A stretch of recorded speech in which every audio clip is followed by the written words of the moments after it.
So call me crazy, but I believe consumers should have options, especially when it comes to professional services. And this is one of the things that has really driven me crazy about buyer agency, especially, is that if you are a home buyer and you interview 5 buyer agents in your area, they are going to be almost the same, especially when it comes to their compensation and the services they actually provide. Now, they'll try and argue how they are the greatest expert, how they are the greatest negotiator, how they have access to these off-market listings.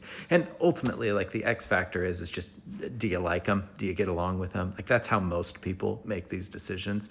But the way that realtors don't typically distinguish themselves is on compensation or services. Like, I guarantee you, if you just grab 5 agents in your area and interview them, they're all going to be with at most like a 0.25% of each other in terms of the commission that they expect to get paid. And they'll probably tell you that, like, and best of all, you don't have to worry about it because we always negotiate for the seller to pay my compensation.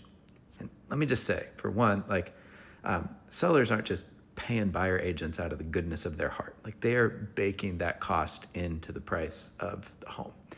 And I am a buyer's agent. I'm not trying to undermine how much buyer agents are worth, but does the percentage model scale? Like, is a buyer agent really earning twice as much money when they sell you $1 million home versus the work they do when they're selling you a $500,000 home?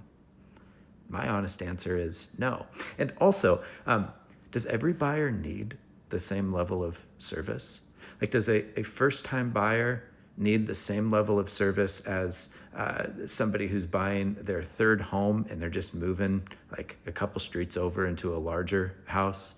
And does that person need the same level of service as somebody who's relocating from across the country and needs a whole bunch of coordination and connections and help? No. And yet we operate in an industry that treats all of those buyer profiles the exact same in terms of services offered and compensation received.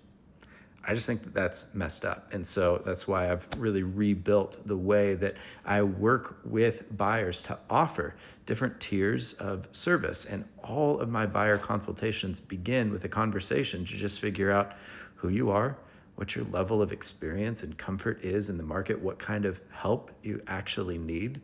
And then I make a recommendation on, hey, here's the tier that makes the most sense for you, and here's the flat fee that I charge, no matter how expensive of a home you're buying. I think it makes a lot of sense. And if you want to talk about it, I'd love to connect.